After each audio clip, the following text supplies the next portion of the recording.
Welcome back, my dear friends, to the Vatican Archive, with some of the best writing I've seen in a long, long time. So once again, you're in for a big treat this evening, my dear friends. And so it's once again time to sit back and relax with your favorite drink and listen. I'm placing my life at serious risk by posting this. The title alone, if given enough attention, will set forces in motion that would shatter the courage of even the bravest men. I'm a leaker, you see. What I have to reveal has been ferociously guarded for centuries, and for good reason. The Catholic Church has an intricate and often sinister past. What you read in textbooks or watch on the news is only a minuscule fraction of the Vatican's vile history. Even historians, a profession which I am fortunate enough to call my own, hardly understand the scope and power of the papacy's influence. I know that I didn't. That is, until I stole a laptop from a high-ranking Catholic priest that has access to the Vatican's secret archives, and learned truths so staggering that they may have made me question everything I thought I knew about the Church's history. The public deserves access to the information in this archive. It is criminal that the Church has gotten away with concealing these valuable documents for so long. Don't believe the Vatican's recent transparency regarding this ancient knowledge. The Pope's digitization and disclosure efforts are nothing more than a sham. A thinly veiled masquerade designed to keep the public happy. The real insights that the archive has to offer will never see the light of day. They'll forever languish on dusty bookshelves and encrypted hard drives deep within the walls of Vatican City. Which is why I decided to act. I can't sit around while people are lied to, while history's most important documents are left to rot in the hands of peevish priests. As any self-respecting scholar would agree, information is power. And public information is the foundation which Western democracy is built upon. I should warn you, though, the information that I have to share will shake you to your core. Never before had I felt so frightened in all of my life than the first time I deep-dived into the archive's darkest secrets. How I came by this information is a horror story all to its own, and one which I feel is necessary to share with you now. For maybe then you'll understand why I volunteered to venture on such a perilous crusade. I first arrived in Vatican City 2 weeks ago after securing my access card to the Vatican Library. Given the amount of qualifications and credentials required to utilize this library, receiving an access card is every researcher's dream. So, after checking into my hotel room, I sauntered through the towering columns and sprawling architecture of Rome until I reached the library. Words can hardly describe the joy I felt at the sight of St. Peter's Basilica and all of the other architectural marvels of the Western world. Thousands of pages of history books came to life before my waking eyes, transporting me back to the blissful hours I'd spent in my youth lounging in armchairs in private library rooms, daydreaming of strolling through the Vatican Palace. As I travelled through the sloping columns and freshly trimmed grass of the Belvedere courtyard, a middle-aged priest approached me. He was wearing the traditional black ecclesiastical dress of a cleric, and had thin smile lines framing his lips. "Welcome to Vatican City," he said, caressing my hand. "I am Father Bernard, the man you have been corresponding with." "Thank you, Father," I said. "It's an honor to finally meet you. Vatican City must truly be welcoming of scholars if men of your stature are out in courtyards greeting simple historians." Father Bernard grinned. "It's no trouble at all. Walking the grounds is my favorite hobby. The sight of so much history never grows old. And besides, priests have step counters too." We both laughed. "If you will follow me," he continued, "I will lead you to the library.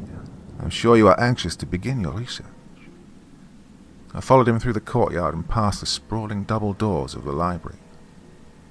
The moment my eyes fell upon the blessed manuscript lining the massive shelves, I started beaming like a child. "It's quite a marvel, isn't it?" said Father Bernard. "I remember the first time I passed through these doors. It's an experience unlike any other." "Yeah, it certainly is." Father Bernard chuckled and placed his hand on my shoulder. "I'll leave you to it. Remember to pace yourself.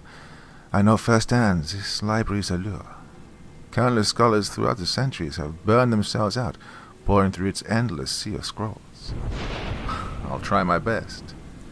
I'm sure you will. He moved his hand from my shoulder and retreated toward the doors. Just as he was about to step back into the courtyard, he turned around and addressed me. How does getting dinner this evening sound? He said. Your research is fascinating. I would love to hear more about your work. And besides, I know where the real restaurants are in Rome. All of the establishments near Vatican City are catered towards tourists. Well, that sounds like an excellent idea, Father. Thank you. Wonderful. Meet you in the courtyard at 6. I found Father Bernard later that evening, lounging on a pillar in the middle of the courtyard. How did your research go? He said, smiling at me as I approached. Better than I could have imagined. The Vatican Library holds up to its reputation. I doubt any other library in the world contains as many primary sources about exorcism. You're probably right. Our documentation of the procedure is vast. I find the topic quite interesting myself, which is why I wanted to meet you. It's not every day I have the chance to meet one of the top exorcism experts in the United States. We started walking towards a cab he had waiting for us beyond the courtyard. You flatter me. I'm just a simple historian, nothing more. Don't sell yourself short.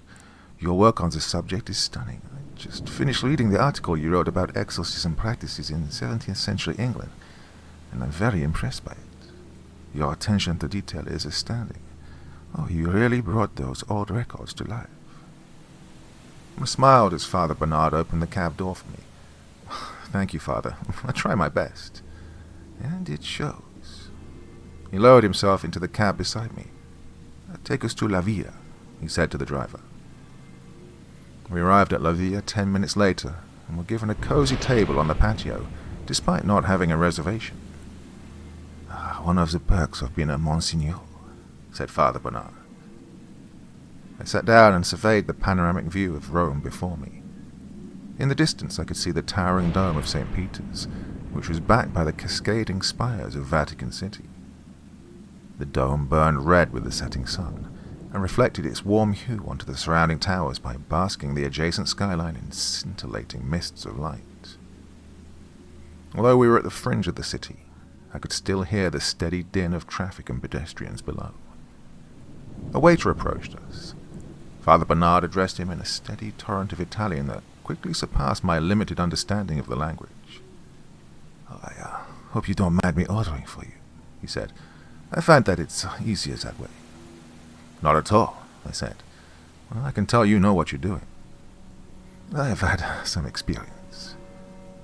Father Bernard filled our glasses with water from the pitcher the waiter had left on the table. So, tell me, he continued, how did you become interested in exorcism? Reading The Exorcist as a child, believe it or not. I became fascinated by Regan's descent into the abyss, and Father Karras' daring plunge to bring her back to the surface. The moment I finished the book, I knew that I wanted to learn everything I could about exorcism. The Exorcist is a great book. William Peter Blatty is one of my favorite authors. I flashed him a surprised look. You've read The Exorcist?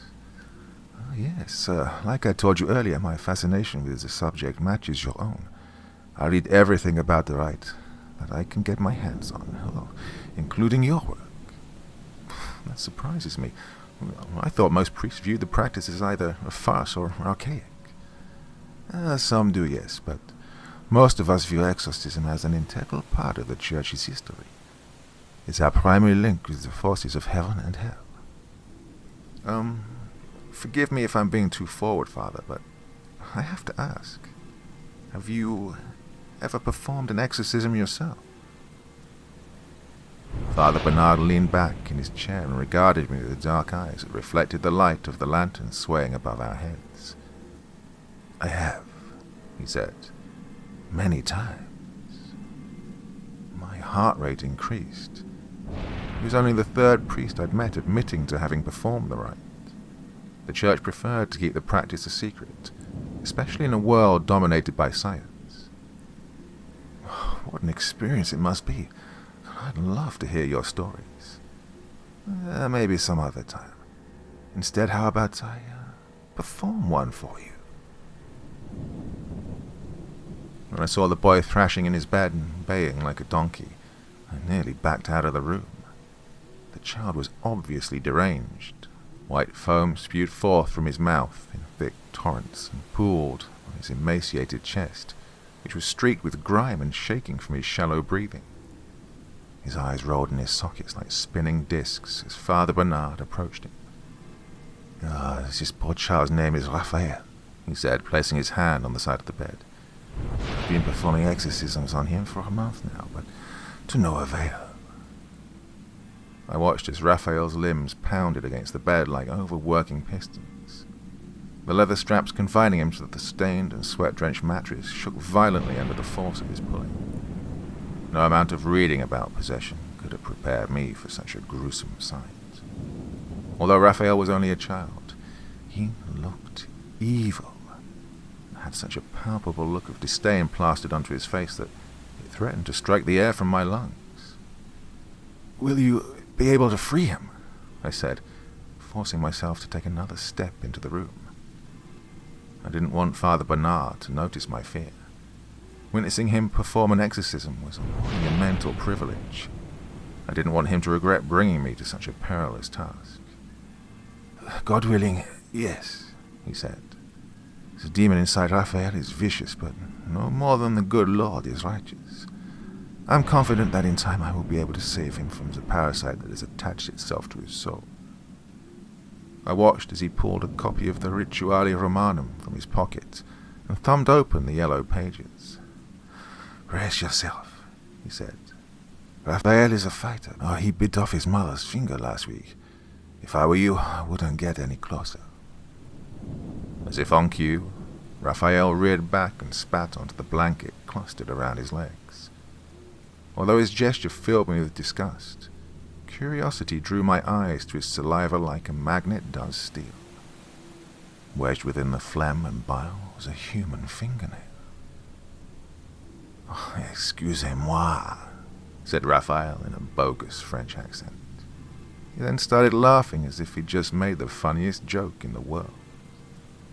"Ignore him," said Father Bernard, voice nearly drowned out by Raphael's laughter. "He will do anything in his power to break your spirit. Remember, nothing he says is true." "I see you brought a friend this time, Father," said Raphael. "I guess this is as good a place to screw as any. I didn't know you liked an audience." Father Bernard pulled a cross from his pocket and clutched it tightly in his hand. "Your days of filling this child's mouth with blasphemies are numbered. I will draw you from his body like poison from a wound." "Are you sure that's a good idea? If I go, then so does the boy. The denizens of hell will dine on his soul for an eternity." "His soul belongs to God and nobody else." "Has he ever spoken English before?" I said, doing my best to keep my voice steady. This task was difficult enough. Despite the decades I'd spent reading primary sources about possession, nothing could have prepared me for the sight of the filth-ridden boy writhing on the bed before me. His very presence oozed evil. I could feel it clogging my throat with each breath I took of the putrid air. "He has not. We normally speak Latin." Raphael snapped his eyes onto mine. The intensity of his gaze quickened my already elevated heart rate. "Here for a show, are you, Yankee? Tired of digging your nose in musty books?" "Do not respond to him," said Father Bernard. "His only goal is to torment you." I ignored Father Bernard's advice. If the boy was actually possessed, then I couldn't pass up the opportunity to speak with him. My scholarly nature wouldn't let me. I'd spent too many years researching possession to simply go mute in front of such a profound, albeit malicious, entity. And besides, the boy's bloodshot eyes were commanding me to speak. I had no more control over the words that flowed from my mouth than I did my own beating heart. "I'm here to help Father Bernard free the boy from your influence," I said. My voice was surprisingly strong given the fear reverberating throughout my body. "You're not welcome here. I glanced at Father Bernard, worried that I'd overstepped myself. He'd given me a direct order not to answer the boy, and there I was threatening to send his tormentor back to the abyss it had crawled from. Luckily, his face appeared amused rather than angry. "That's where you're wrong, Yankee," said Raphael. "I'm more welcome here than you are. You're just not wise enough to realize it yet." "What do you mean?" I said. Father Bernard interjected before Raphael had a chance to respond. "He is speaking nonsense," he said. "Pay him no mind. This is nothing but a distraction designed to delay me from performing the exorcism." He lowered his eyes, which glowed with intensity despite the room's low light, towards the ancient book clasped firmly in his hands. "Your time on this earth has come to an end, demon. God is this boy's master, not you. In the name of Jesus Christ, I command you to relinquish your hold on his spirit." And with that, Father Bernard began the exorcism. Passages from the Rituale Romanum spewed from his mouth like a roaring river, and filled the room with thundering echoes. The cadence of his voice mesmerized me.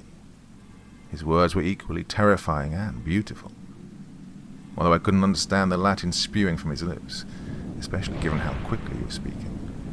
The power of his words filled every cell in my body with excitement.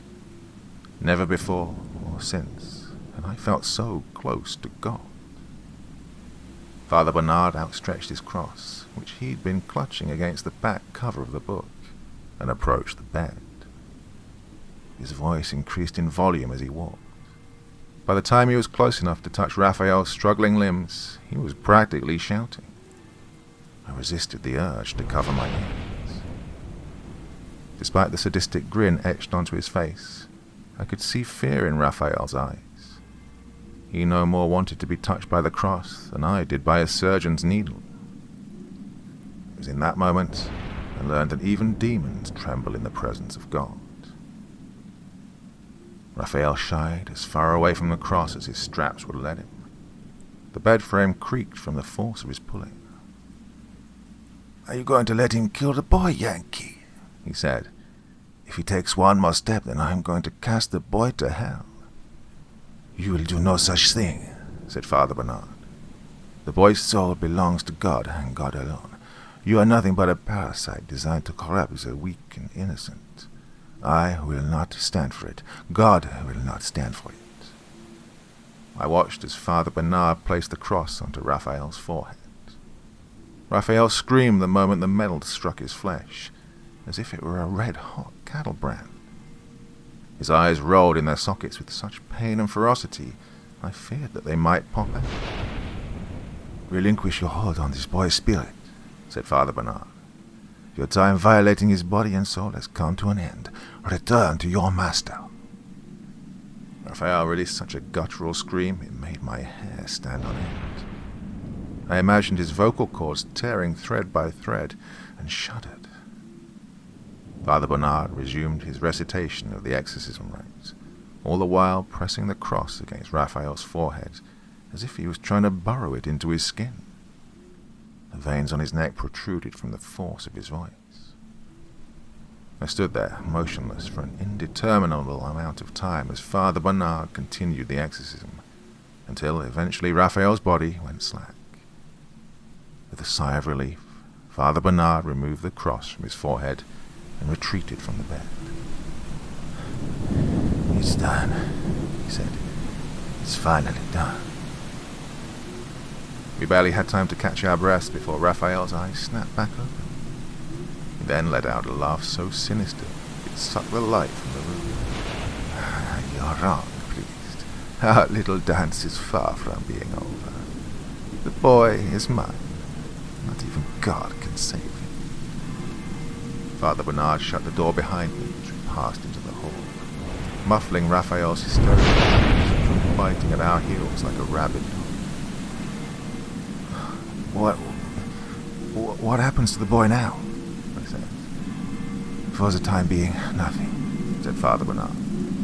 "I will try another exorcism in a few days." I followed him into the living room.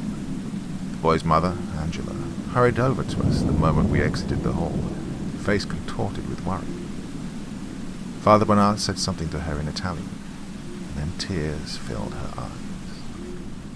"Poor woman," he said to me, following a brief conversation in which he tried to console her. She is at her wit's end.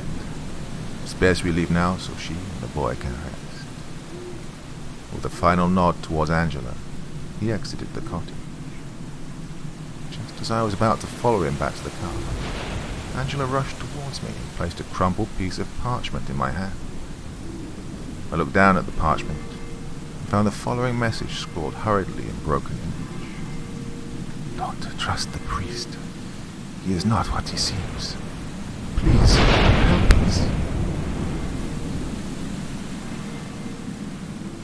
I returned to Raphael and Angela's house early the next morning.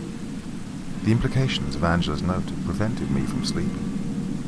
Father Bernard seemed like a genuine man of God. My stomach turned at the thought that his righteousness might be a facade. Was he truly capable of harming a child? Based on the exorcism I'd witnessed, he was doing everything in his power to save the boy, not condemn him. Still, there was always the possibility that yesterday's events could have been an act, a ruse designed to mask a motive so sinister that even my own active mind couldn't deduce it. "I am more welcome here than you are. You're just not wise enough to realize it yet." Raphael's words sounded in my mind as I approached the door. At the time I'd taken this warning as an attempt by his tormentor to frighten me, but now I doubted the veracity of this impression. Given the content of Angela's note, the demon's words might have been a genuine taunt. The thought that Father Bernard might be in league with the forces of hell made my blood boil. When I arrived at the door, I knocked a few times and then placed my hands in my pockets. A cold front had descended over Rome during the night, bringing with it thick mists and grey skies. The early hour only intensified this cold. I could already feel redness rising in my cheeks, and cursed myself for not packing a proper hat. Angela swung open the door a few moments later. Her hair was wild and her eyes were red and puffy, as if she'd been crying. "Thank goodness you've come," she said. "I was worried you might ignore my note. Please, come inside." I followed her into the living room. "I apologize for not coming sooner," I said. I had difficulties giving the cab driver directions to your house. I'm still new to the city." "There's no need to apologize. I'm happy that you came at all. I was up all night wondering if you would show my note to Father Bernard. Given that it's you standing in my living room and not him, I suspect that he doesn't know you're here." "I haven't spoken to Father Bernard since yesterday evening." "So he knows nothing of my notes?" "Yeah." Angela's shoulders straightened as a wave of stress visibly rolled off her body. "I appreciate your secrecy. Your presence means more than you will ever know." "It's not a problem. Although I can assure you, Bernard is a good man. You shouldn't have any reason to fear him. He's been nothing but kind to me since I arrived in Rome." "You only say that because you don't know what he's capable of.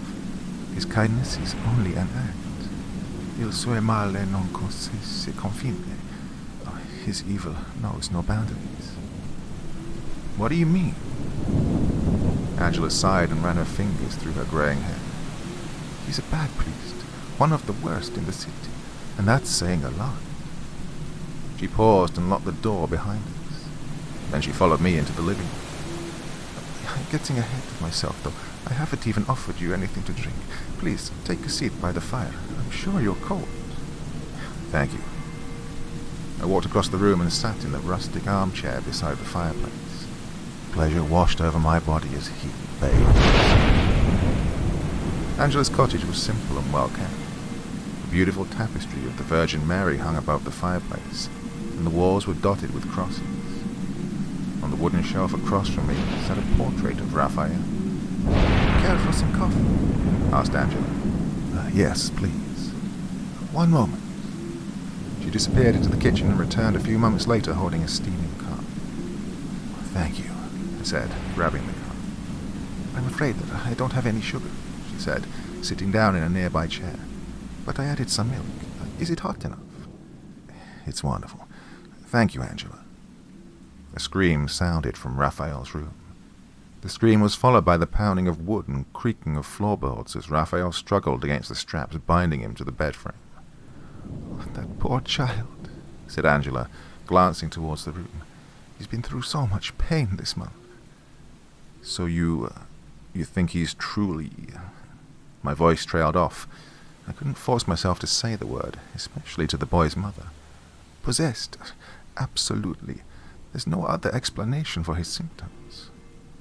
"When did his symptoms first arise?" "After we met Father Bernard."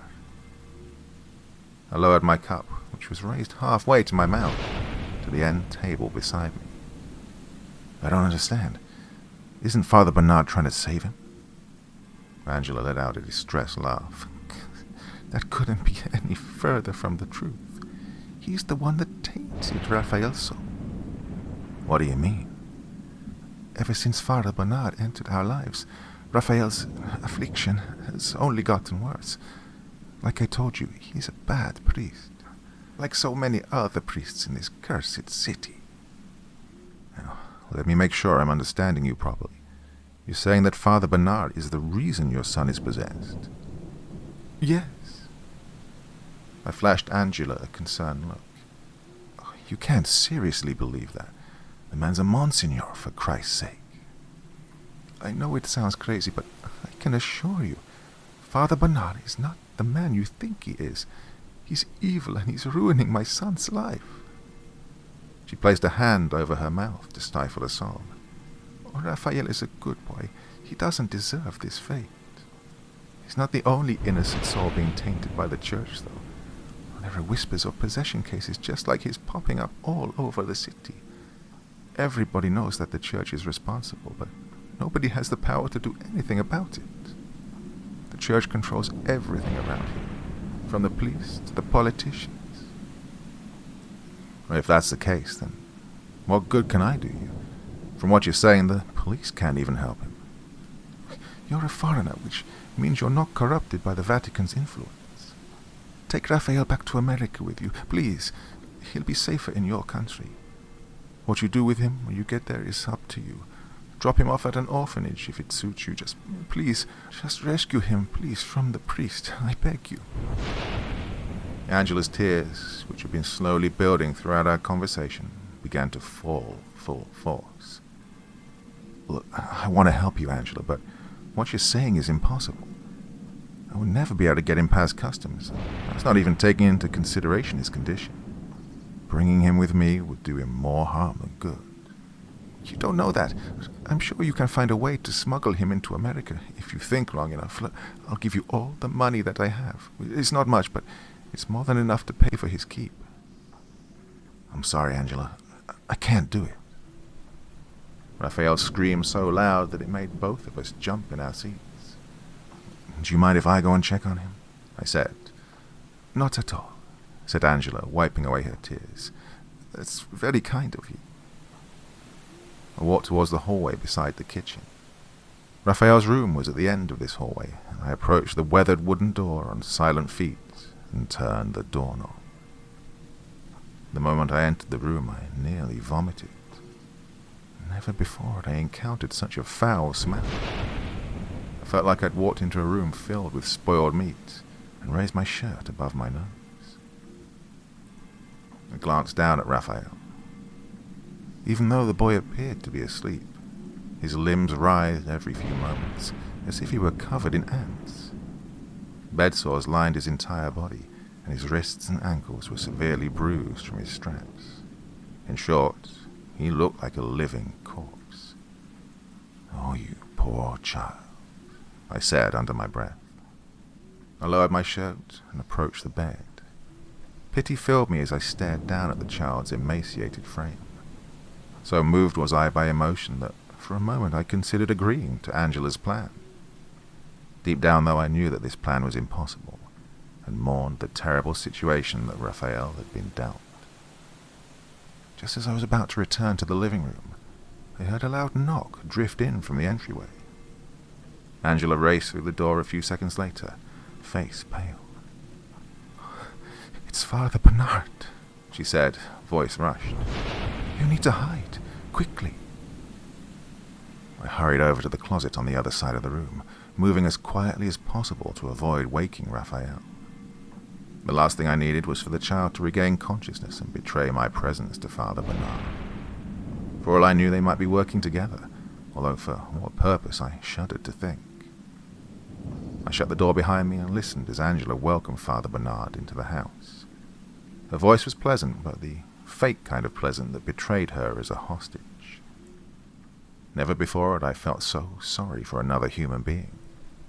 She'd been thrown into the lion's den and was powerless to save herself. All she could do was bide her time and hope that her situation improved before it swallowed her whole. My sorrow only intensified as I glanced at Raphael through the slats on the door. The boy was even more innocent than his mother. His possessed state had all but ruined his body, and I prayed that he be freed from his tormentor before his soul followed suit. A steady wave of Italian graced my ears as they conversed in the living room. Despite not being fluent in the language, I identified enough phrases to know that they were talking about Raphael. Father Bernard wanted to see him. He said that they had unfinished business. A pair of heavy footsteps sounded in the hall. My heart rate increased as they got closer, then nearly doubled when Father Bernard passed into the room. He paused near the doorway for a few moments, glaring at Raphael before approaching the bed. "Wake up," he said, kicking the bed frame. Raphael's eyes flew open. Even from across the room I could see how bloodshot and milky they were. Given the abysmal state of his corneas, it amazed me that he wasn't blind. "Back so soon, Father," said Raphael. "I see you came alone this time. Where's your friend? Did he already get tired of screwing you?" "Enough. I don't have time for your taunts. You're going to give me what I want this time, or I swear to God I will send you back to hell." "No, you act like this is such a threat. Remember, priest, hell is my home." "Don't pretend like you wouldn't prefer to stay inside the boy. Your enthusiasm for his flesh betrays your true desire. The boy is a trinket to me, nothing more. You seem to forget that you are the one who placed me inside him. I was perfectly content with my existence before you conjured me." Father Bernard flashed him a disdainful look. "That's a lie. We both know that I did you a favor. Don't try to hide it. It is I that is positioned to do the favors. You have nothing to offer me, priest, but I have everything to offer you. The secrets of heaven and hell are at my fingertips. If I didn't like seeing you sweat so much, I might be tempted to give you the knowledge that you seek." Raphael wrapped his hands around his straps and grinned. "As it stands, I think I will stay mum on the subject. The suffering your burning curiosity causes is too palpable. I can practically smell it in the air. I want to save it."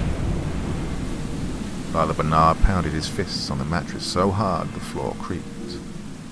"I summons you, demon. I command you to answer me." "Life isn't a Faustus legend, Bernard. You can't command me to do anything. I've wasted enough time on you. Coming here again so soon was a mistake. Hell is overflowing with twisted souls and deviant entities desperate for flesh. I'm sure I can find one who is willing to give me the knowledge that I desire." Before Raphael could respond, Father Bernard pulled the Rituale Romano from his pocket and launched into another exorcism. His words echoed around the room with insidious clarity and shook the door concealing me with their power. As the exorcism wore on, Raphael began to laugh. Father Bernard's words were affecting him no more than the flies buzzing around his fetid mouth. In fact, he was even enjoying the priest's performance of the ancient rite, as if he were sitting front row to his favorite play. Eventually, Raphael's laughter grew so loud that Father Bernard gave up the exorcism and threw the Rituale Romano to the floor. "That's it," he said. "If I can't sever your presence from the boy's flesh, then I will send the boy stinking into the earth." Watching horror, his Father Bernard leapt onto the bed and grabbed his hands around Raphael's throat. The veins protruded from his neck as he squeezed with all of his might. Every atom of my being was telling me to intervene, but fear rooted my feet to the floor. fallen entirely into shock. Never could I have imagined a priest behaving so heinously. Raphael let out a gurgling sound and flailed his limbs. His struggles were pointless, though. The straps binding his feet and hands were too powerful for him to retaliate. All he could do was lay there, sputtering, as Father Bernard constricted the life from his body. A few seconds later, Raphael kicked his legs a final time, and then fell still. A heavy silence filled the room, broken only by Father Bernard's labored breathing. Just as he was lowering himself from the child's lifeless body, Angela came barreling through the door. The commotion, followed by its immediate cessation, must have alerted her to the horrors taking place. She screamed in despair at the sight of her son's corpse. This despair soon morphed into rage as she regarded Father Bernard. "How dare you touch him?" she said in Italian, voice hoarse with anger and sorrow. "How dare you tear this family apart?" "Remember your place," said Father Bernard, also in Italian. "What just transpired is none of your concern. It is between me and God." "Even now you evoke God's name. After what you've just done, you are a monster. You don't deserve to live." Angela threw herself at him, snarling and screaming like a wounded animal. She crashed into him with such force that she sent him tumbling back onto the bed. She then started pounding him with as much strength as her tiny fist could muster. Father Bernard's initial shock from attack didn't last long. Within moments his hands found her throat. He was blocking her life and lungs even quicker than he had Raphael's. The murder was complete before I'd hardly had time to react. Regardless, I cursed myself for my cowardice. The burden I bear for not assisting such a kind and innocent family haunts me to this day. I watched in a dazed stupor as Father Bernard dragged their bodies from the room and soon disappeared from the house. What haunts me even more about that day, though, is a small detail that I didn't notice until later that night. When this realization finally struck me, I nearly fainted from its implications. The demon inside Raphael had chosen to speak English. It had been aware of my presence and wanted me to understand its conversation with Father Bernard. It had wanted me to learn. Witnessing Father Bernard murder Raphael and Angela in cold blood affected me so profoundly I spent the next morning languishing in my hotel room, curtains drawn. I felt like I'd aged 10 years.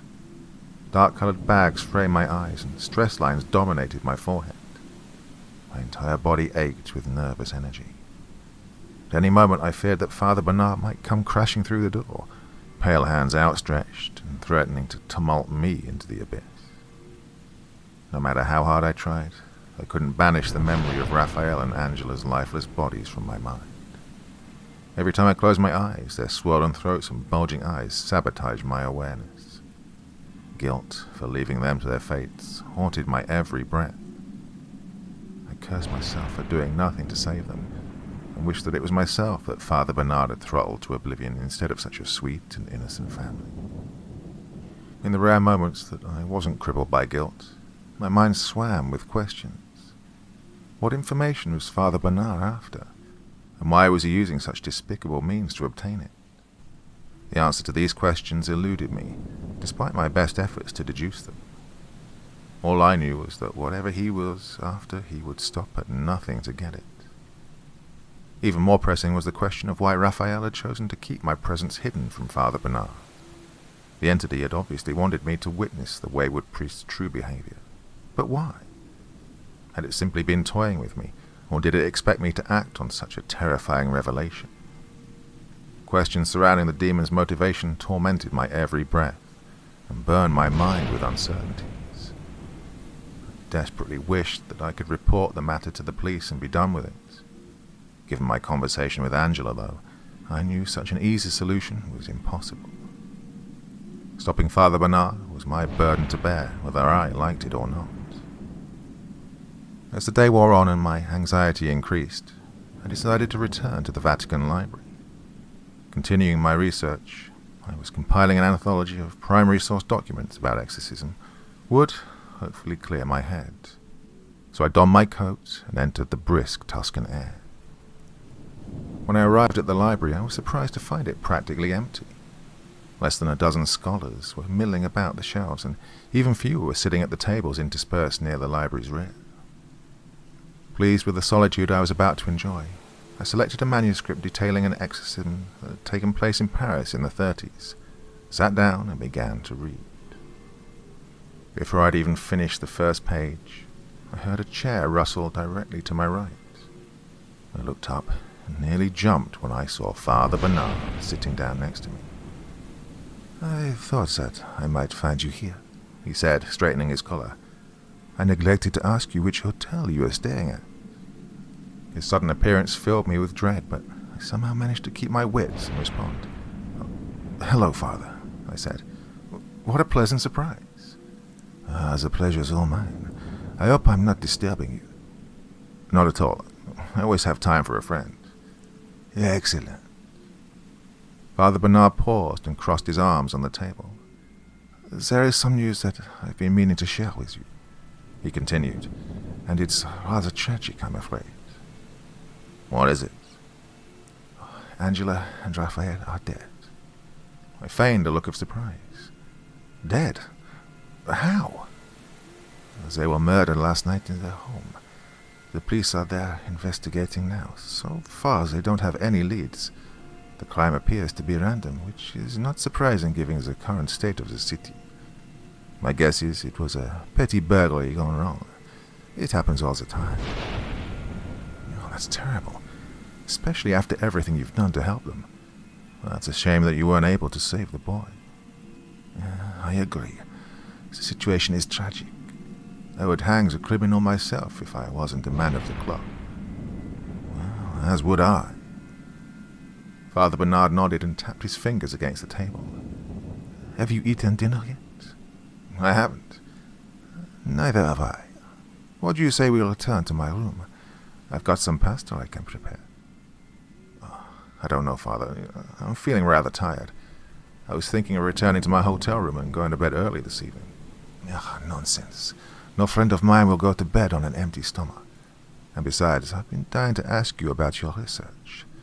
I've been dwelling on several questions regarding exorcism for quite some time now, and I'm hoping that you might have the answers." Father Bernard's chamber was simple and surprisingly well put together. Shelves of books lined the walls, and as did portraits of Jesus and the Virgin Mary. The only object tying the apartment to the present day was a laptop resting on a mahogany desk in the center of the room. If it wasn't for this simple piece of technology, the apartment could have been pulled straight from the Middle Ages. "It is not much, but it's home," said Father Bernard, passing into the kitchen. "Please find a seat at the table. The pasta will be ready shortly." I sat down at the table in the kitchenette and forced a smile when Father Bernard appeared a few minutes later carrying a steaming bowl of pasta. "Just like my mother used to make it," he said, spooning me a bowl. We began our meal in silence. Although my mind was too preoccupied to give much attention to the pasta, I had to admit the dish was excellent. "So, tell me," said Father Bernard between bites of pasta, "during your studies, have you ever come across an inversione di fortuna?" I have not," I said. Father Bernard's face noticeably fell. That's unfortunate. In English, inversione di fortuna roughly translates to reversal of fortune, and refers to the act of summoning spirits and placing them in human hosts. There was a half-dozen or so priests who experimented with the ritual during the Inquisition, and possibly even before, to punish enemies of the church. My heart quickened. Interesting. I'm surprised I've never heard of it. I'm not, although I was hoping that you would have stumbled across at least some account of the rite during your extensive research. Records of the procedure are rare. The only information I've been able to find is with the Apostolic Archive, or the Secret Archive, as the public loves to refer to it as. You have access to the Apostolic Archive? Yes. Very few of us do. The Pope likes to keep the documents under wraps, even from priests. Even though most of the archive has been digitized, the Pope still keeps access limited. I remembered the laptop sitting in the living room. My heart quickened even more. Wow, what a privilege it must be to have access to the Apostolic Archive. I can't imagine the insight those documents provide into the dealings of the Church. You're right. You can't imagine it. Nobody can.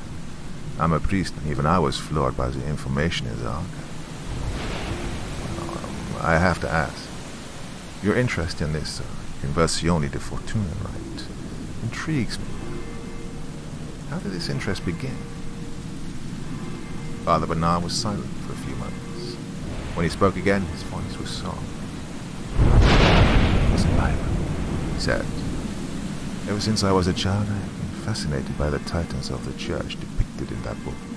Peter, Paul, David, Mary, Joseph, Jesus, all devout followers of God who have been shining examples of the Christian faith throughout the ages.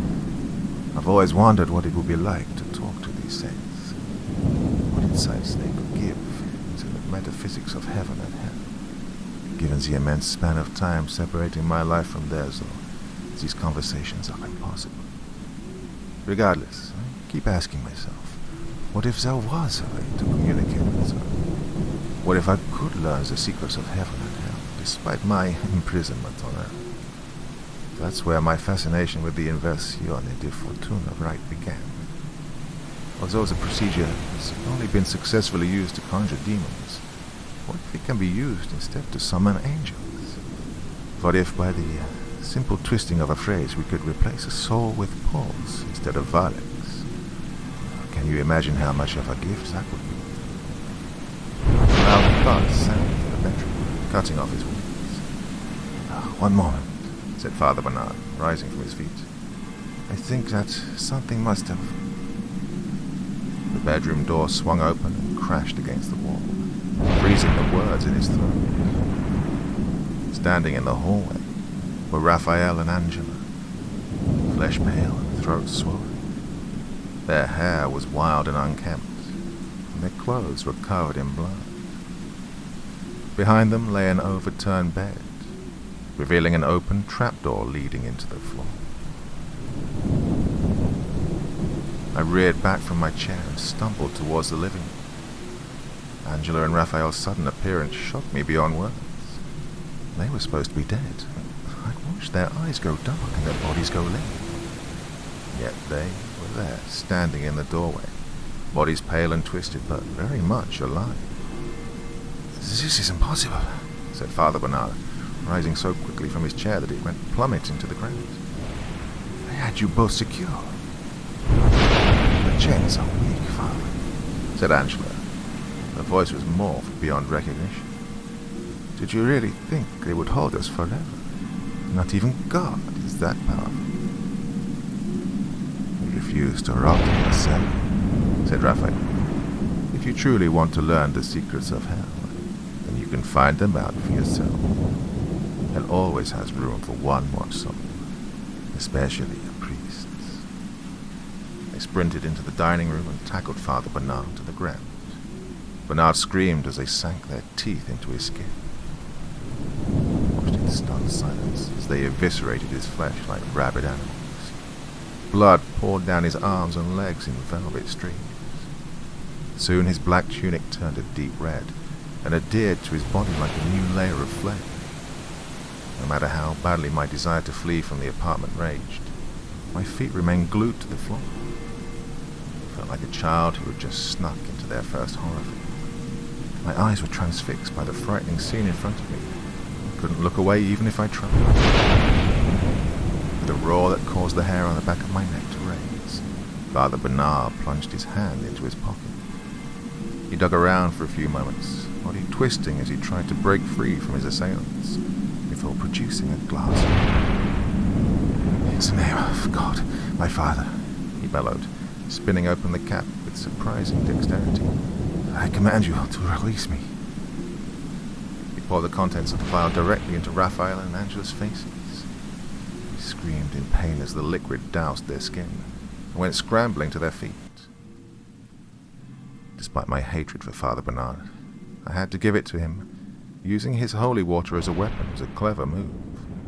Not only did it send Raphael and Angela careening towards the blood-spattered wall, but it bought him time to rise to his feet and grab a crucifix from a nearby shelf. Raphael and Angela's skin blistered as the water cascaded first down their foreheads and then their cheeks. Smoke emanated from their pores and filled the room with a sulfuric smell that tickled my nose. Although I didn't think it possible, their eyes turned an even deeper red. I watched as Father Bernard took a step towards them, half-empty vial raised. "Return to the cellar," he said, "or I will melt the flesh from your bones." Raphael stared at him for a few moments, blistering skin oozing pus, then let out a laugh that echoed around the apartment with unnatural volume. "We have spent an eternity without flesh," he said. "Go ahead and melt it." Just as Father Bernard was raising his leg to take another step forward, the lights went out. The apartment plunged into such a heavy darkness that I could hardly see my hand in front of my face. All I could hear was the sound of Raphael and Angela's raspy breathing. "You cannot defeat us, priest," said Angela. Based on the sound of her voice, I could tell that she'd retreated deeper into the room. "We're too powerful, and besides, your faith is twisted. God despises corrupt priests. He will not aid you." "First, we will kill you," said Raphael, voice drifting in from the kitchen. "Then we will incinerate this blasted palace. The Vatican has been crumbling for centuries. It's time that somebody eased it into the ground." "You will do no such thing," said Father Bernard. Despite the power in his voice, I could also sense his fear. The situation was quickly spinning out of his control. "I'm not done with you yet. Only after you give me the information that I seek will you be set free. Until then, both of you are mine to do with as I please." I heard the whispering of feet upon the carpet. I gritted my teeth in anticipation of the end, then let out a sigh of relief when a candle came bursting to life beside me, revealing Father Bernard at my side instead of Raphael or Angela. "Stay close," said the priest. "The hatred from humankind doesn't discriminate. Although they're mainly after me, they will not hesitate to kill you either." I nodded. Despite my reservations about Father Bernard, I knew that I needed his help in order to escape from the apartment with my life. I was no more equipped to battle the forces of hell than a Boy Scout is to survive a month in the Amazon. I was entirely out of my element. Books were my element, and dusty archives, not battling the possessed. "So, what's the plan?" I said. "Place our faith in God and pray that He gets us out of this mess alive." He raised his candle and crucifix and started walking towards the living room. The apartment had fallen entirely silent. Raphael and Angela could be anywhere, from behind the couch to underneath the bed. It was then that I realized just how much of a disadvantage we were at. They could pounce on us at any moment, and we'd be powerless to stop them. We were weaponless. Other than Father Bernard's crucifix and holy water, we had no defenses. I followed Father Bernard into the living room. The light of the candle turned the room a pale orange and cast deep shadows that shook with the dancing flame. I imagined Angela's eyes stroking my flesh through the darkness, and resisted the urge to tremble. My eyes locked onto the laptop resting on the table in the corner. What kind of secrets were housed inside that delicate machine? The legends of the Apostolic Archive filled my mind and burned my body with curiosity, despite my perilous situation. Oh, if I only had access to that archive, then I could uncover not only Father Bernard's malicious motivations, but the secrets that the Church had been concealing for centuries. I wondered, for how long had priests like Father Bernard been allowed to wreak havoc on communities unpunished? For how long had the Church been serving faithful Catholics, only to turn around and abuse them for diabolical reasons that I was, as of yet, too ignorant to discern? My skin crawled at the thought of the documents housed in the secret archive. I just had to know what kind of dark activities the Church was up to, making it possible for the perverse priest like Father Bernard to rise so quickly through the ranks. It was in that moment that I first became aware of my purpose. Somebody needed to expose the Church for what it really was, or priests like Father Bernard would continue preying on families for decades to come. I couldn't let that happen. I vowed to steal the laptop the first chance I got. The sound of shattering glass boomed from the kitchen, jolting my eyes away from the laptop. "Show yourselves," said Father Bernard, raising his crucifix. The metal glowed with the light of the candle in his other hand, as if it were made of glass. Bernard's command was met by whispered laughter, which echoed unnaturally around the apartment like ricocheting bat shrieks. "Give us the priest, and we'll set you free," said Raphael from some unseen place in the apartment. Based on the proximity of his voice, it sounded like he was on the ceiling. Thought of Raphael lurking in the shadows above my head, bloodshot eyes tracking me in the darkness, constricted my lungs. For a moment I actually considered accepting Raphael's offer. Father Bernard deserved to die. His evil was not only a plague on the city, but the Catholic faith that I cherished so dearly. And besides, watching Raphael tear out his throat would be a satisfying slice of situational irony.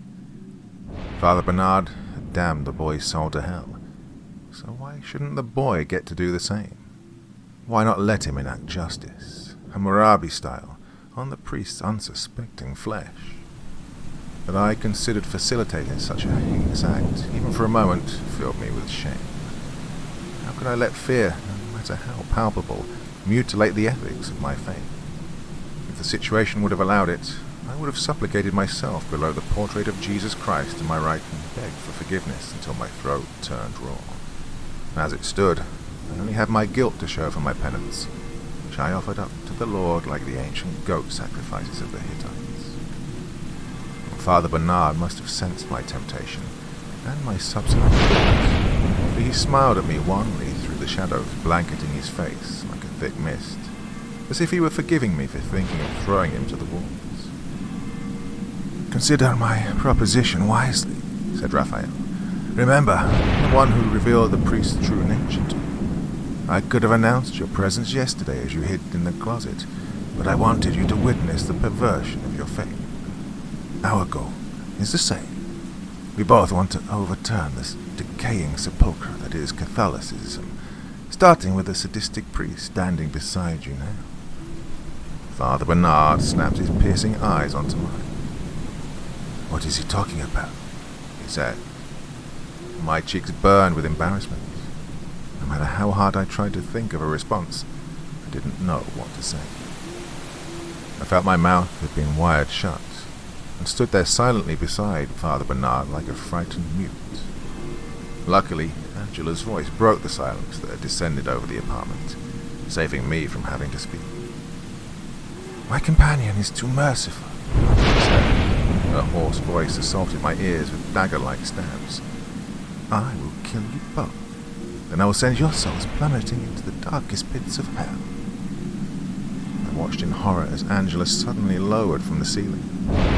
The air surrounding her decayed body morphed as she moved, as if she were bending the very fabric of space-time. I didn't have long to contemplate this strange phenomenon, though, for she lunged at us with such speed that my eyes hardly registered her movement. She crashed into our bodies and sent us hurtling towards the floor. The air flew from my lungs as my sternum struck the ground. I tried to sit up so I could catch my breath, but Angela leapt upon my back before I'd had the chance to even take a single labored breath. With a scream so piercing it nearly exploded my eardrums, Angela sunk her cold fingers into my hair and started pounding my head into the ground. My eyes filled with stars as my forehead continuously struck the floor like an oversized hammer, and my stomach rolled with nausea from the vertigo caused by my concussed brain. Despite the vitriolic mixture of pain and fear circulating my body, I started laughing. My laugh morphed into a croak as my jaw loosened from the pounding, but my mirth remained. To think that Angela, of all people, the woman who'd begged me to help her only a day ago, would be the one to murder me was hilarious. Kindness and fragility were her dominating characteristics. There she was, trying to explode my skull on the carpet. The entire incident reeked of humor. Even I found it funny, and I was moments away from blacking out. Then I remembered Angela's violent death, and the invader that now reanimated her body. My laughter stopped. "Release him," said Father Bernard from somewhere to my left. I heard the pounding of feet across the carpet, followed by the splattering of water. Angela screamed moments later, released my hair, and went careening towards the kitchen. Father Bernard had doused her with what remained of the holy water. If I wouldn't have been so focused on regaining my breath, I would have smirked at the sight of her smoking skin. "Get up," said Father Bernard. He grabbed my shoulders and hoisted me to my feet. He then grabbed another crucifix from the wall and placed it in my hands. "You're going to need this. It's time you start defending yourself. Besides, I need your help if we're going to escape with our lives." I wrapped my fingers around the crucifix and nodded my head. "Lead the way," I said. Father Bernard started creeping towards the kitchen, candle and crucifix raised in front of him like sword and shield. I followed him closely, clutching my newfound weapon so tightly my knuckles ached. I could hear Angela flailing inside the kitchen like a wounded bear. Father Bernard's holy water had splashed directly into her face. I imagined her eyes dangling from her sockets like cracked eggs, and shuddered. We had her on the ropes. All we needed to do now was give her one final push to send her plummeting back to hell, with Raphael soon to follow. Father Bernard's candle illuminated the kitchen, highlighting Angela writhing on the ground like a fish out of water, face half melted by the holy water. Her eyes opened, revealing dark, desolate sockets that consumed the light of the candle like a black hole. The skin on her nose and cheeks laid in tatters on the floor around her. Where once her face had been slender and beautiful, it was now gnarled and crooked, with nothing but exposed tendons and blackened flesh to remind those who dared gaze upon her of her once captivating beauty.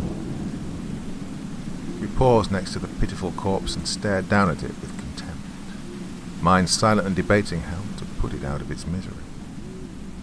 "We'll finish her off," said Father Bernard. He raised his crucifix in preparation to strike. Just as he was about to bring the cross down onto her ever-disintegrating head, Raphael leapt from the shadows, eyes wild, and wrapped his hands around Father Bernard's throat. "Don't you dare touch her," said Raphael. He squeezed his fingers so hard around Father Bernard's neck, the priest's eyes bulged. Their shoes skidded across the linoleum as they struggled for power over one another. Occasionally one of their feet would land on Angela, snapping a finger or cracking a rib. Bernard's face turned a sickly purple. Several of the vessels in his eyes popped from the pressure being exerted on his skull, filling his eyes with blood. Just as I feared that he might suffocate, he reared back with all of his strength and plunged his crucifix onto Raphael's forehead. Smoke billowed off of the child's skin as the metal cross burrowed into his flesh. Much to my horror, Father Bernard's valiant effort only angered Raphael more, and caused the possessed child to tighten his fingers around the priest's throat. Raphael screamed in pain as his charred flesh tumbled onto his sunken chest, but he still refused to release his prey. He was like a cornered viper. I could tell that he would do anything in his power to claim his kill. Soon all that remained of his forehead was the withered, bloody crown of his skull, which reflected the light of the candle rolling along the ground in flashes of black and crimson. "Help me," stammered Father Bernard, drawing upon what little oxygen remained in his lungs to address me. He repositioned his crucifix onto Raphael's cheek and closed his eyes as a fresh wave of smoke washed over his face. Father Bernard's words sprung me into action. I leapt over Angela's writhing legs and tackled Raphael to the ground. The child's ribs cracked as my full weight landed on top of him. Pain and confusion overtook his bloodshot eyes as the stringy remains of his blackened cheek went tumbling into his mouth. I watched from my place on the ground as Bernard stumbled, wheezing heavily, towards the dining room table. After pausing for a moment to clear his sweat-drenched eyes, he picked up the porcelain bowl that contained the pasta we'd eaten for dinner and scrambled back into the kitchen. "Back away from him," he said, raising the bowl above his head. I leapt off Raphael's chest just as Father Bernard pummeled the base of the bowl into the demon's face. Raphael's limbs flailed from the force of the blow. I watched as a fracture spread across his exposed skull like an earthquake fault line. I cringed. What happened next, I do not have the heart to write. Suffice it to say that blood, pasta, and bits of skull soon covered the entirety of the floor, and both Raphael and Angela's bodies, which had been used for purposes so vile I shudder even now, were finally allowed to enter their eternal slumbers. May God have mercy on their souls. The deed is done, said Father Bernard. He released his grip on the bowl and sent it clattering onto the filth-laden ground. I averted my gaze from the mess below me. The copper scent of blood filled my nose, triggering my gag reflex. "You are in shock," said Father Bernard. "I've got something that will help you." He disappeared into the bathroom inside the master bedroom, then returned a few moments later carrying a glass filled with a dark liquid. "Drink it," he said. "It will make you feel better." I grabbed the glass from his hand. "What is it?" I said. "Medicine." If my mind hadn't been reeling from the horrors that had just taken place, I would have questioned him further. Given the intense fear numbing my reason, though, I simply nodded and downed the liquid. Within moments, my vision grew blurry. I stumbled into the living room, and then went crashing to the ground. The last thing I saw before falling unconscious was Father Bernard leaning over me, eyes filled with hatred. I awoke an indeterminable amount of time later in a dark room. I tried to move my arms, but the sound of rustling chains greeted my ears. It was then I realized my limbs were bound to the wall. I couldn't move any more than 6 inches before my chains locked into place. Panic filled my lungs as I darted my sightless eyes across the chamber. No matter how hard I strained my pupils, though, I couldn't make out anything in the darkness. My senses were completely nullified. I could hardly tell up from down. My throat was still sticky from the liquid that I'd consumed earlier. God, I chastised myself for falling for Bernard's ruse. How could I be so stupid to accept anything the priest gave me, much less a strange liquid? To think I'd come so far only to make such a careless mistake made my blood boil. I'd been so close to stealing the laptop, to finding out not only what sick plans were driving Father Bernard, but the entire church. Now I would die in this demented chamber, lonely and forgotten. The clanking of my chains must have alerted Bernard, for a trapdoor opened to my right moments later, flooding the room with light. It took a few seconds for my eyes to adjust, but when they did, I let out a terrified scream. Chained to the walls around me were a dozen corpses. All were in varying stages of decomposition, and slumped against their chains like fetid ragdolls. Bizarre symbols covered their naked flesh, which were caked with dried blood and looked so evil that they stole the air from my throat. I heard the thudding of feet on the wooden ladder that descended into the chamber, and turned my head just in time to see Bernard reach the ground. It's about time you woke up," he said. "For a while I was wondering if I'd accidentally killed you." He strode over to me and paused 2 feet away from my face. All of the gore that had been plastered to his clothes and skin had been washed away. He must have showered and changed while I had been unconscious. I looked down at his hands and saw that he was carrying a book. "Why are you doing this to me?" I said. "What is this place?" "Oh, this is my temple, my private sanctuary in which I hold communion with God. All of my work, my true work, takes place in this chamber. These walls are sacred. When Jesus Christ returns to earth, he will be in this room. I can assure you of that." I tried my best to hide my incredulity, but I doubted that I did a good job, for Father Bernard's words were so bizarre that they frightened me even more than the corpses pinned to the walls. "You're delusional," he said, voice surprisingly strong. I'd feared that my distress would cause my voice to come out as little more than a croak. Do you honestly believe what you're saying? Of course I do. And if you possess the knowledge that I possess, you wouldn't be asking me such a ridiculous question. What knowledge? The knowledge of the apostolic cargo. What do you mean? What knowledge has the power to influence someone to commit such horrible crimes? You have no idea. My hands trembled as Father Bernard's eyes bored into my own. Blood still filled his corneas from when Raphael had popped his blood vessels, making him look like a cadaver in the lowlands. Why are you telling me this? How do you know I won't reveal your secrets the moment I get the chance? Bernard let out a laugh that froze the marrow in my bones. Reveal me to who? He said. The police? The press? The church runs both. Good luck getting anybody to take your side over ours. My work has been going on for centuries, long before either you or I were born. Will continue for centuries more. I'm not the first priest to follow my particular line of inquiry, and I certainly won't be the last.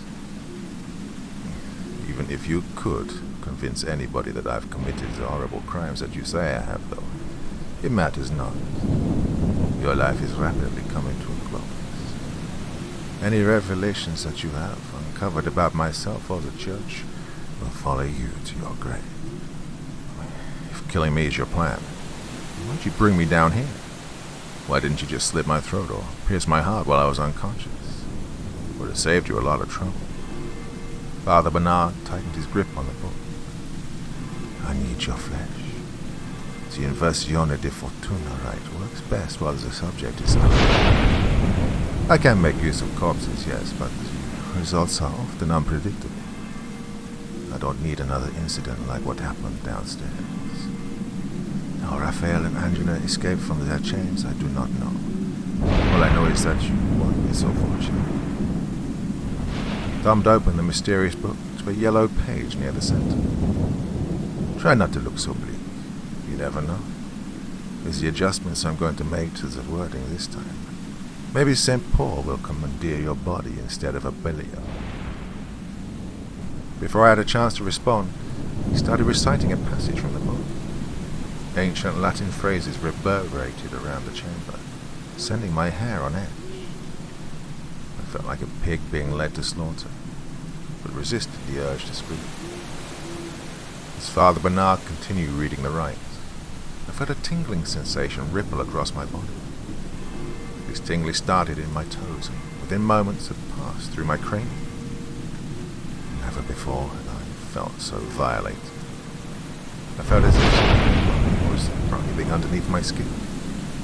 Before I knew it, my entire body was shaking, sending my chains exploding against the wall. Just as I feared that I might pass out, Bernard fell silent. He stared at me for a few moments, eyes gleaming in the light drifting down from the still open trapdoor, before pulling a knife from his chin. I grimaced as he cut away my shirt and began to carve symbols into my stomach. These symbols were archaic in shape. Never once did I come across them in my studies. Blood poured around my feet as he continued lacerating my skin. Each slice was more painful than the last, and soon tears streaked my cheeks. When every inch of my torso was covered in these vile marks, he thumbed back open the book and continued reciting the rite. My shaking became exponentially more violent. White foam shot from my mouth like a shotgun and splattered Father Bernard's face. The priest simply wiped away the saliva and kept reading, as if my physiological reaction was the most natural thing in the world. Suddenly, and without warning, an alien presence exploded into my mind. This presence felt evil and filled me with such despair that soon a desire to slit my wrists had overtaken me. I sent up a desperate prayer to God to save me from such a horrible death, to keep the demonic entity slowly devouring my body from stealing my soul. Just as I was about to succumb to the vile presence infiltrating my spirit, a guttural scream sounded to my left, cutting off Bernard's words. The moment the priest's recitation stopped, so did my convulsions. My mind instantly cleared, and Never before had I felt such joy. I turned to my left just in time to see what I previously thought to be a corpse lunge forward and wrap its arms around Father Bernard's chest, pulling him towards the wall. The chains confining its limbs groaned with the effort. Had Father Bernard been standing a mere 6 inches further away, he would have been safe from the creature's clutches. And as it stood, he had been positioned within the entity's grab radius, and was now struggling to free himself like an ensnared insect. Father Bernard let out a petrified scream as the corpse-like man sunk its teeth into his neck. Blood poured from his exposed vein like a ruptured waterline and collected in the folds of his tunic. No matter how hard Father Bernard struggled, his captor's steel-like grip held true. The demon quivered with ecstasy as it slurped down the priest's blood. Who knows how long this experiment from hell had been languishing in the chamber, biding its time for the perfect moment to enact revenge on the man responsible for holding it captive. Based on the level of composition its body had endured, I would say a long time. A long time. Father Bernard let out a final frightened shriek, then went limp in the creature's arms. I watched in suspense as the entity, after taking a few more gulps of blood, proceeded to check his pockets for a key. After a few moments of searching, it found the key and freed itself from the chains that had confined its limbs for a small eternity, then fled naked from the chamber on its shaking and atrophied legs, leaving me standing there alone as Father Bernard slumped to the ground beside my feet. Procuring the key for myself proved to be quite the challenge, but after a mighty stretch, I was able to grab it from the lock that the creature had left it dangling from. The moment I freed myself from the chains, my heart burst with relief. Only moments ago, I thought that this chamber would be my tomb.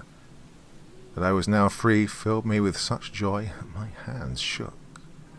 I rubbed at the bruises dotting my wrists and peered down at Father Bernard. If the priest wasn't already dead, he certainly would be soon. Such a massive pool of blood surrounded him that it had to be impossible for him to survive. So after taking a final glance around the chamber, I climbed up the ladder, shaking but relieved, and back into the light. The cool surface of the laptop greeted my hands, causing me to smile for the first time in days.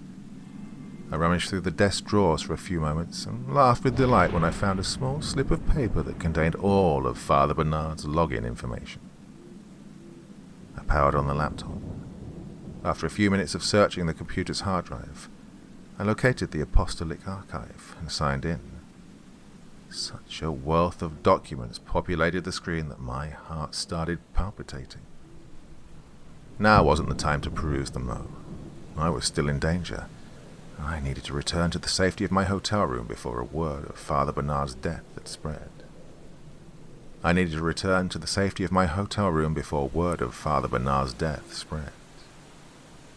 Just as I was about to hurry out of the apartment, my mind leapt to a stack of photos I had come across in the desk, and I paused. I'd been so consumed with finding Father Bernard's login information that I'd neglected to look through these photos. Although I knew that I needed to flee from the Vatican Palace while I still had time, my curiosity got the better of me, and I returned to the desk. What I saw turned my stomach. The content of these photos was mundane. They were all just photos of Bernard posing with other priests. But the date turned my blood to ice.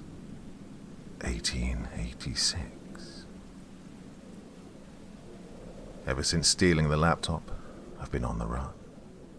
The church quickly learned of my involvement in Bernard's demise. How, I don't know, and have been hunting me ever since. They'll stop at nothing to re-procure the laptop, a fact which becomes clearer to me day by day. My life is in constant danger now, but I wouldn't have it any other way. The documents in the apostolic archive are too important not to share with the public. I'd rather die than let such profound knowledge remain hidden. In short, the laptop I stole from a Catholic priest has access to the Vatican's secret library. And now, the disclosure begins.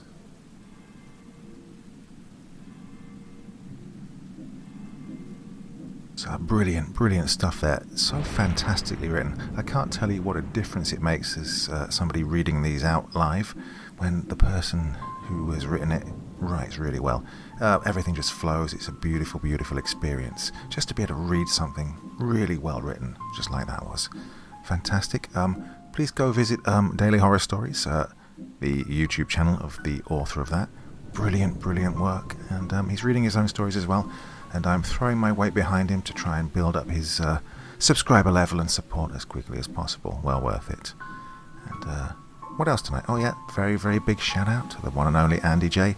Very, very good old friend of mine, one of my best friends, who I had the pleasure of reconnecting with after way, way too long. Too long, mate. I'm sorry. Don't know how it happened, but years went by. They're going by so quickly, aren't they? But lovely to chat with you recently, and we will do it again very, very soon. So this one is dedicated to you, my old mate, and your lovely wife Elsa, and your daughter Maddie. We'll speak soon, yeah? To the rest of you, I'll be back again very, very soon. Don't worry about it. I know you love my daily doses of horror, don't you? Back again very soon, but until then, sweet dreams and bye-bye.